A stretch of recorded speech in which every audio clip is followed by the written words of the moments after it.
Selamat datang di video pembahasan kami kelompok 2. Hari ini kita akan membahas topik yang tidak asing lagi, yaitu korupsi. Seperti pepatah, uang haram memang cepat datang, tapi hidup jadi suram.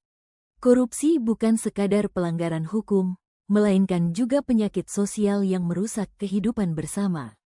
Melalui sudut pandang sosiologi, mari kita pahami bahwa korupsi bukan hanya masalah pribadi, tetapi juga masalah publik yang menjerat kita semua.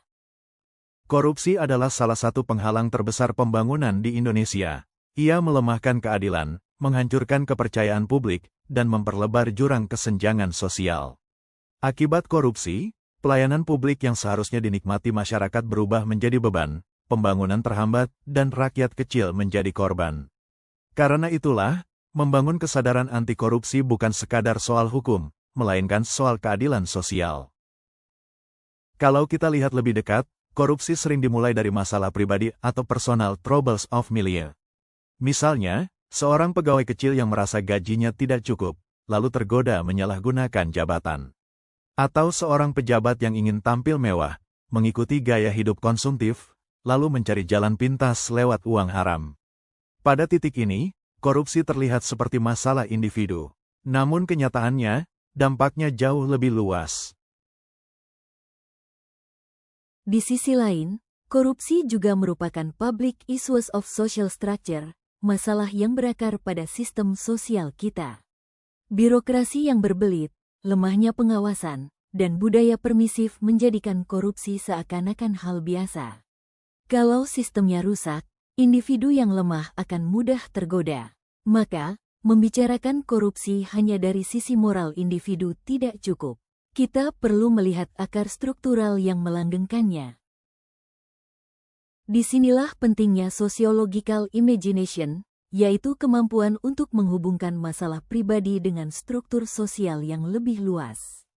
Dengan perspektif ini, kita bisa memahami bahwa orang yang korup bukan semata-mata karena serakah, tetapi juga karena adanya peluang dan tekanan yang muncul dari lingkungan sosial.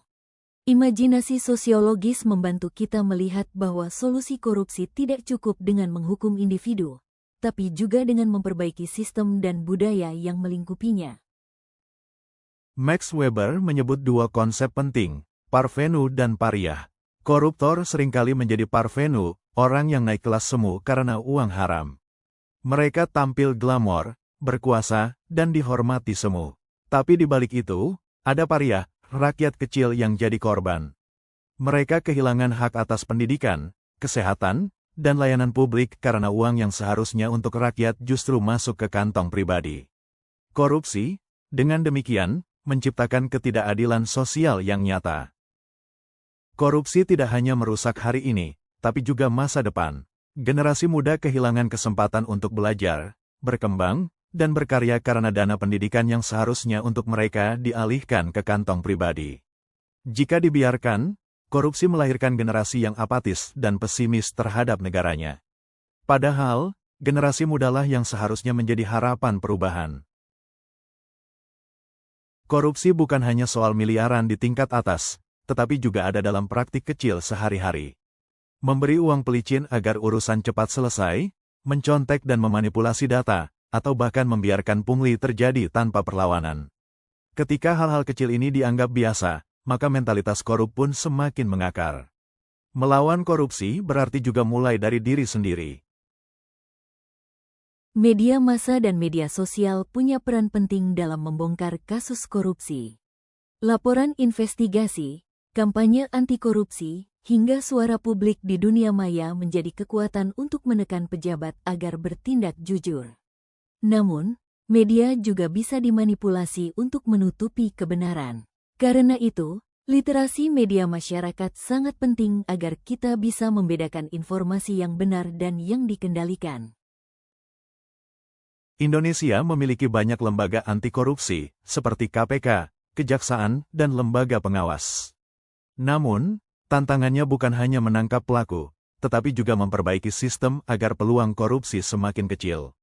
Reformasi birokrasi, transparansi anggaran, serta e-government adalah beberapa langkah penting. Tapi tanpa dukungan masyarakat, upaya ini tidak akan maksimal. Masyarakat bukan sekadar korban, tapi juga aktor penting dalam pemberantasan korupsi. Dengan berani menolak pungli, melaporkan praktik curang, dan membiasakan kejujuran sejak keluarga, kita ikut memperkuat budaya anti korupsi. Gerakan kecil, seperti transparansi iuran sekolah atau keterbukaan anggaran desa, adalah contoh nyata kontribusi masyarakat. Anti korupsi bukan hanya tugas aparat, tapi gerakan bersama. Pendidikan adalah benteng utama melawan korupsi. Sekolah dan kampus bukan hanya tempat belajar ilmu, tetapi juga nilai moral dan integritas. Jika sejak dini anak-anak dibiasakan dengan kejujuran, tanggung jawab, dan disiplin, mereka akan tumbuh menjadi generasi yang menolak korupsi. Membangun karakter anti korupsi adalah investasi jangka panjang bagi bangsa. Korupsi bukan hanya masalah Indonesia, tetapi juga masalah global. Banyak negara berkembang menghadapi tantangan serupa, sementara negara maju berjuang memperkuat transparansi. Dari pengalaman dunia, kita belajar bahwa pemberantasan korupsi membutuhkan kolaborasi internasional, teknologi, dan komitmen bersama. Indonesia tidak boleh ketinggalan dalam gerakan global melawan korupsi. Di era digital, teknologi bisa menjadi senjata ampuh melawan korupsi. E-budgeting, e-procurement, hingga aplikasi pelaporan online membuat birokrasi lebih transparan dan mudah diawasi publik. Namun, teknologi hanya alat, tanpa integritas pengguna, korupsi tetap bisa terjadi. Karena itu, pemanfaatan teknologi harus diiringi dengan budaya kejujuran dan pengawasan yang kuat. Korupsi adalah musuh bersama yang melemahkan bangsa dari dalam. Kita telah melihatnya bukan hanya sebagai pelanggaran hukum, tapi juga sebagai penyakit sosial yang menggerogoti keadilan, merusak sistem, dan menyengsarakan rakyat kecil. Melalui perspektif sosiologi, kita belajar bahwa korupsi bukan hanya soal individu, tapi juga soal struktur dan budaya yang melingkupinya. Harapan kita sederhana, membangun Indonesia yang lebih bersih, adil, dan bermartabat. Perubahan besar selalu dimulai dari langkah kecil, dari diri kita sendiri, keluarga, lalu masyarakat luas. Mari bersama-sama menolak korupsi, menegakkan kejujuran, dan menjaga harapan generasi mendatang.